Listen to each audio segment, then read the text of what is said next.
ঐতিহাসিক পল্টন মোড়ে বাংলাদেশের মুক্তিকামী জনতার কণ্ঠস্বর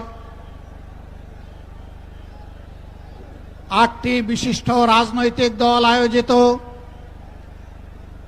আজকের এই বিশাল জনসমুদ্রের সম্মানিত সভাপতি বিশিষ্ট আলেমে দ্বীন ইসলামী আন্দোলন বাংলাদেশের সম্মানিত আমির জনাব সৈয়দ ফজলুল করিম রেজাউল করিম পীর সাহেব চরমোনাই, মঞ্চে বসা বন্ধু সংগঠন সমূহের সম্মানিত শীর্ষ নেতৃবৃন্দ, আজকের এই জনসমুদ্রে হাজির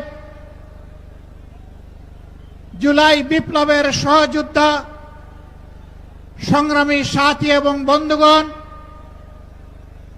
গণমাধ্যমের সম্মানিত বন্ধুগণ, আমরা মহান আল্লাহ তাআলার শুকরিয়া আদায় করছি।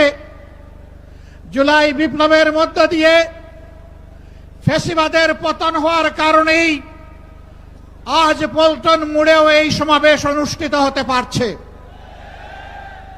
আলহামদুলিল্লাহি রাব্বিল আলামিন। প্রিয় দেশবাসী,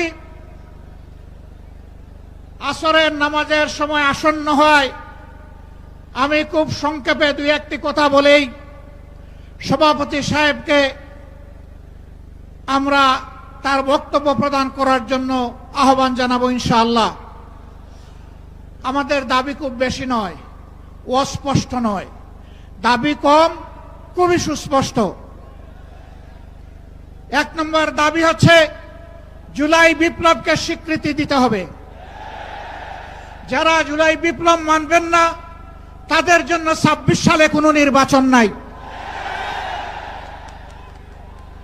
26-এর নির্বাচন দেখতে হলে আগে জুলাই বিপ্লবের স্বীকৃতি লাগবে।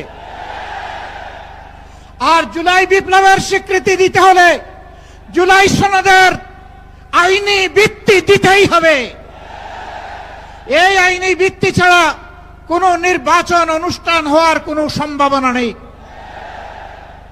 কখন হবে এই আইনি ভিত্তির গোড়াপত্তন? এদেশের মুক্তিকামী মানুষের কথা একটাই, জাতীয় সংসদ নির্বাচনের আগে গণভোট অনুষ্ঠিত হতে হবে।